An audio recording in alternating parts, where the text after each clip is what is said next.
Nasa ikatlong round na ng semifinals ang paliksahang Urabuto Satsugen at magkalaban sina Aira at Kashakura. Sa bilis at kapangyarihan, magkapantay ang dalawang magkatunggali. Subalit nang pinabuksan ni Ginoong Augustus Mori ang laser na nakapaligid sa ring, nalagay sa panganib si Aira. 2 ulit tumama sa laser si Aira at nasugatan ng husto. Nagkaroon ng pagkakataon si Kashakura upang tapusin ang laban at tanghaling kampyon sa paligsahan. Ang pakiusap sa kapangyarihan ng Fujin.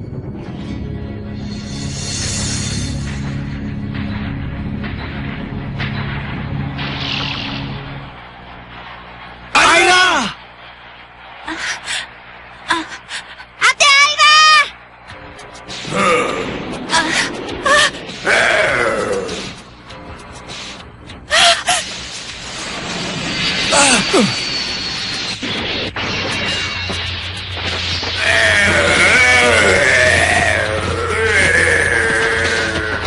Tingnan niyo! Tinamaan ng mga galamay ni Kashakura ang poste ng ring! Buti ka sa'yo. Sa palagay ko, isa dyan yung pinatamaan ng 4 na poste sa ring.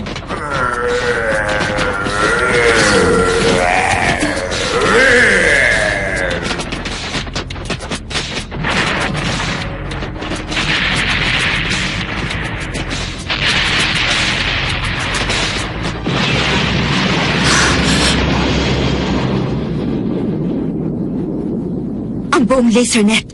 Nasira. Kashakura, bakit? Hindi yun para sa'yo. Gusto kong maging malinaw sa lahat na hindi laser ang makakatalo sa'yo. Ang taas naman pala ng pride mo eh! Hindi ka rin naman pala mapagkumbaba. Kahit na matinding parusa na ang tinanggap mo, hindi ka pa rin sumusuko. Kaya tumayo ka na, Aira! Patas na ang ating laban! Hindi kita uurungan. Nakita niyo po, nakatayong muli si Aira. Ganyan niya, Aira! Mahal kita kahit na anong mangyari sa'yo! Ganyan niya, Aira! Magpapalipin ako sa'yo habang buhay basta't manalo ka lang! Pangako ko yan! Sige, Aira! Ah, ganun ha? Manalo ka lang, Aira! Mapapasayo ang mga labing to! Tumigil ka na! Ang sagwa! Aray ko naman! Umanda ka, Aira!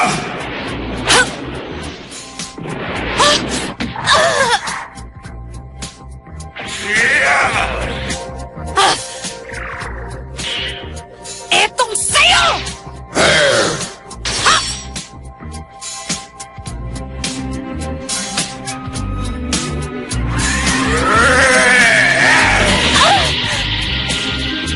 Ate! Naku! Mukhang nagkakalamang na ngayon sa laban sa Kashakura! Bumagsak na naman si Aira! Tama na, Aira! Kaya mo yan! Sige, sabag niya sa tono! Asan? Ang kapangyarihan ng magagamba ay hindi na kasing bangis gaya nung nagsimula pa lang ang laban. Magkagayon pa man, nasaktan pa rin ng husto si Aira. Aira! Oras na para tapusin ang laban!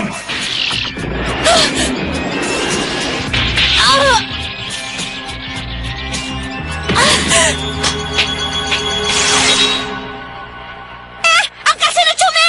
Nalaglag! Bagsak! Sa palagay ko, hindi na muli makakabangon si Aira. Sa wakas, tapos na. Aira! Aira! Ginawa niyang lahat ng kanyang makakaya. Maging si Kashakura ay hindi na rin makalalaban pa.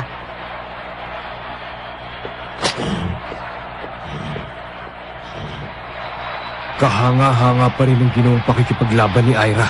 Kahit na! Kung wala sana ang laser kanina!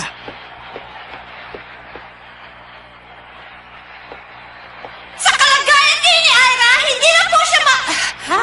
Sandali. Kaya ko pa. Aira, tama na! Wag na! Bakit? Bakit hindi ako makagalaw? Alam kong kaya ko pa rin lumaban pero... Nakikiusap ako sa iyo, Fujin. Bigyan mo pa ako ng isa pang pagkakataon upang makalaban kahit na konting sandali na lang. Ang hatol sa labang ito! Dahil hindi na makatayo si Aira Kirisawa, ang nanalo ay walang iba kundi si Gashak... Ha? Ano yan?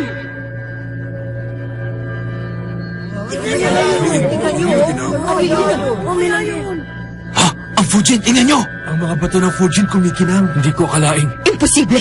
May kakayahan pala mag-isip ang Kasino Kodama. Maraming salamat, Fujin, at pinakinggan mo ang pakiusap ko.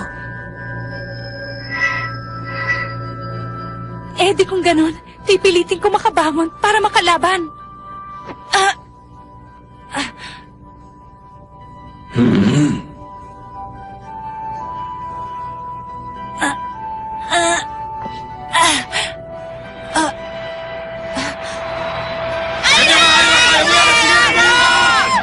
Nakatayo na siya! Nakatayo na po si Ira Kurosawa muli! Saludo ako sa iyong katatagan. Magaling ka talaga. At ikaw rin naman. Huwag, Aira! Huwag mong tanggalin ang mga kristal! Ibigay mo sa akin ang kapangyarihan!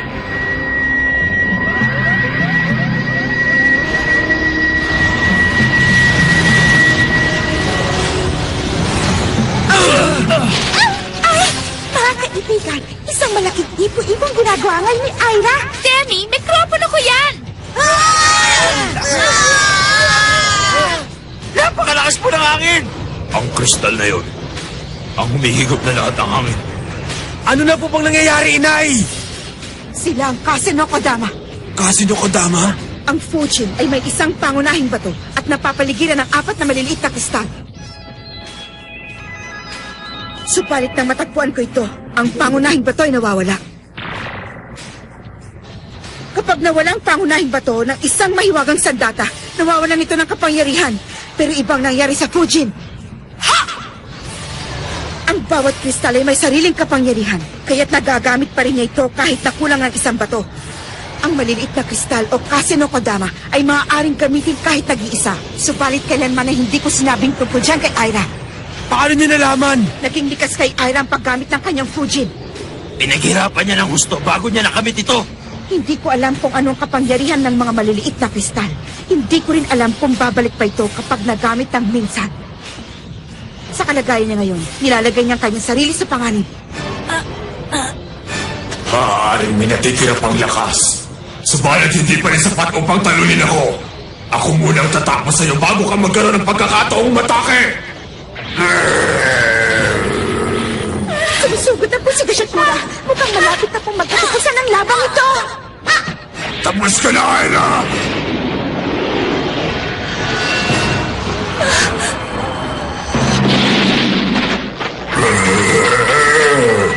Saan nanggagaling ang liwanag na yun? Nakakasilaw!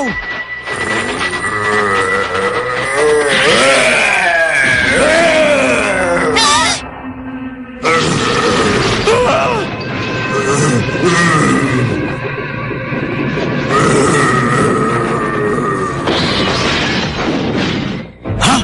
Tingnan nyo! Ang mga galaman ni Gasakura!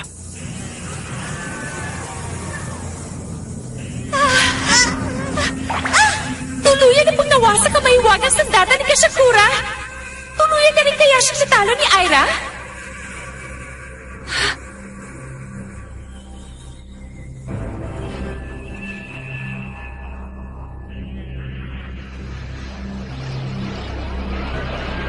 Makikita na natin ang tunay na anyo ng kristal.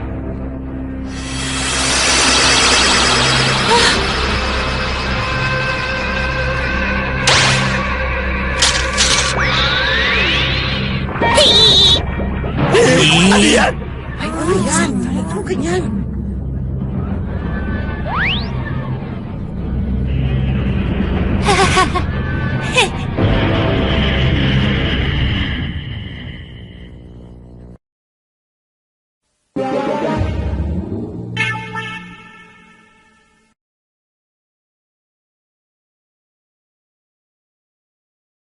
Anong uri ng nilalang ka ba?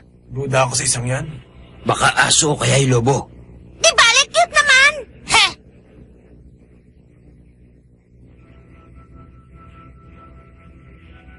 Nagpakita na rin ang isa sa kanila. Ikaw ba ang bago naming master? Nakakapagsalita ka? Ako ang Fujin. Pero isang bahagi lang ako ng kabuuan nito. Ang tinutukoy mo ba ay ang Kasino tama? Pakihanap naman ang aming kabuuan para magamit namin ang iyong tunay na kapangyarihan. Ha? Anong tunay na kapangyarihan? Ha? Nagkatayo na pong muli si Kasakura? Hindi pa ngayon. May natitira pa akong lakas para labanan ka.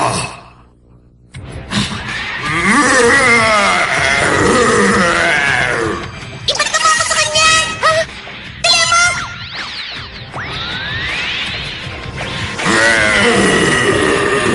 Hindi ko alam kung anong mangyayari pero... Etong sa'yo! Ito ba ang tatalo sa akin?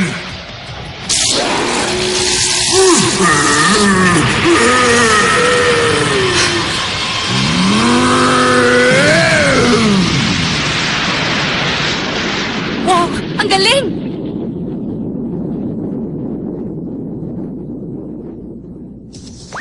Nabilang ka ba? Yan ang isa naming kapangyarihan, ang kasadama o wilbo. Kasadama? Hanggang sa muli, Master. Madaliin mo ang paghahanap sa aming kabuuan, ha? Aasahan namin yan. Teka, sandali lang, Fujin! May mga tanong pa ako!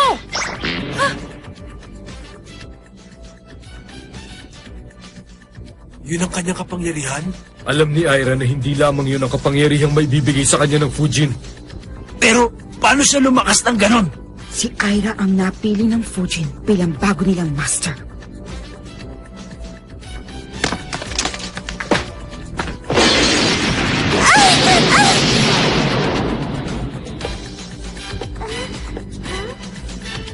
Hindi na po makakalaban si Kasakura, kaya nanalo si Aira Kirisawa! Ang galing mo! Galing niya, Aira!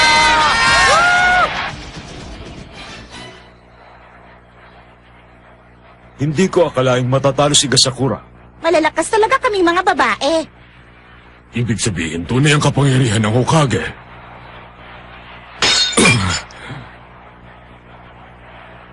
Hindi na ako maaaring magmasid na lamang dito. Kailangan may sagawa na namin ni Magensya ang aming mga plano. Galing mo, Aira! Isa kang hangal. Nagdedelirio na kayo kaagad sa kasiyahan. Nakakalimutan yung ako ang huling makakalaban ng inyong pangkat. Magkensya.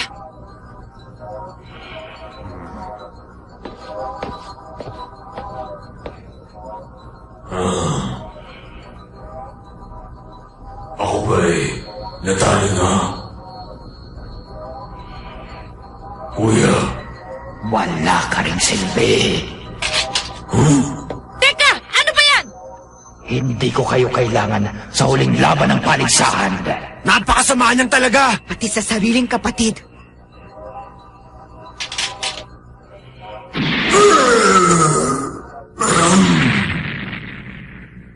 Matitikman mo ang tunay na kaparusahan pagkatapos ng aking laban. Ihanda mo ang iyong sarili. Yumi, akin na yung kamay mo! Basta! Ikaw lang kaya! Bye-bye. Mia! Si Mia na po ang bagong tagahagas sa labang ito. Sana magawa ng trabaho ng maayos. Si Mia kasi! May problema ka ba? wala. Naghahanda lang ako. Ako naman ang lalaban. Aira, magpahinga ka na. Ako na ang bahala dyan kay Magensya. Ayoko. Eh! Ano? Bumaba ka na dyan, Aira! Mamaya na! Hindi ba matira-matibay ngayon? Nanalo ko, kaya ako pa rin ang lalaban. Pero masyado ka na maraming sugat. Bumaba ka na dyan, sabi eh! Ayoko. Aira, Alam kong narating ko na ang aking hangganan. At hindi ko inaasahang matatalo ko pa si Magensya. Pero, kung masusugatan ko siya kahit konti, magiging madali ng laban ni Max sa kanya. Humanda ka, Magensya! Alam mo na marahil na hindi mo ako matatalo sa laban, binibining Aira. Okay lang yun, Aira. Ako naman na mag-aalaga sa'yo sa ospital eh. Osha! Ha? Kung ganon, si Aira ng Hokage team, laban kay Magensya! Simulan na!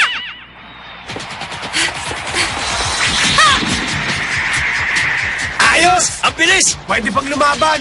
Para sa aming tagumpay!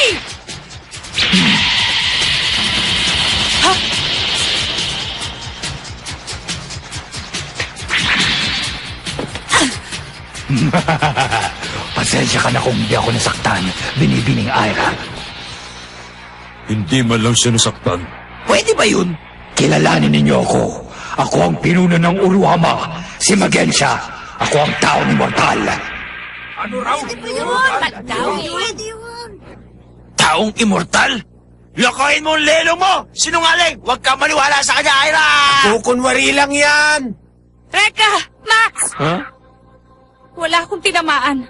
Tumagos lang ang patalim ko sa kanya. Binibining Ira, inaaksaya mo lamang ang aking panahon.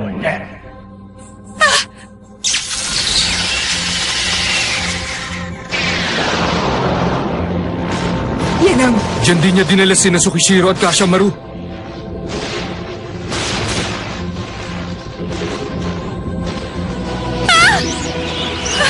Tumakas ka na, Ira! Ira!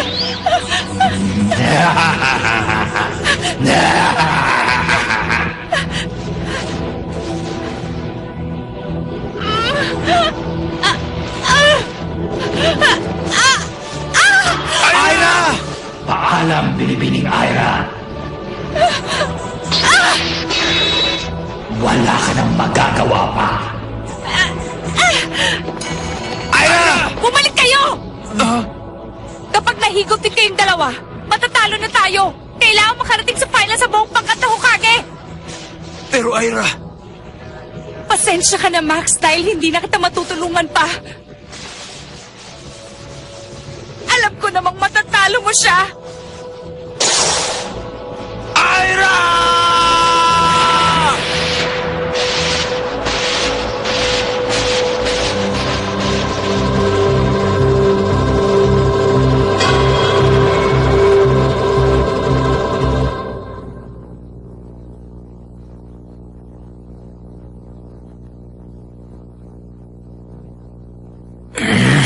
Hinahanap niya ang aking kahinaan. Lamang ay nabigo siya. Napakabuti niya talagang kaibigan sa inyong lahat. Kuya, isa siyang magiting na mandirigma. Bakit mo siya dinala sa iyong lugar ng kawalan? Anong lugar yon? Reka, hindi mapatay si Ira. Siya ay naka... Kuya, Tumigil ka. Reka! Hindi pa siya patay at nasa lugar lang daw siya ng kawalan. Kaya naman hahanapin ko muna siya. Ira! Andyan ako! Alam kaya niya kung anong ginagawa niya. May palagay akong hindi niya alam. 10 taon ba na hindi niya makikita ang aking lugar ng kawalan? Tumigil ka na sa katatawa mo dyan. Hindi mo ba sasamahan maghanap ang iyong kaibigan? Naniwala siya sa aking kakayahan, kaya hindi ako aatras sa labanang ito. At kapag natalo na kita, sasabihin mo sa akin kung nasaan na siya. Ikaw, tatalo sa akin. Oo, pupunitin ko yung maskara mo para ipakita sa lahat ang napakapangit mo mukha. Ganon.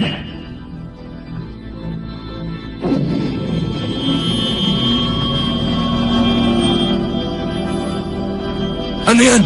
Yan ang orang pandigma. talagang seryoso ang aking kapatid. Ipaghihiganti ko ang pagkawala ni Ira! Sa harap ng kanilang pinakamabigat na kaaway, lalaban si Max upang makalampas sa bahaging ito ng paligsahan. Subalit ang mga oras ding yon, may iba pa silang makakaharap na panganib sa labas ng ring.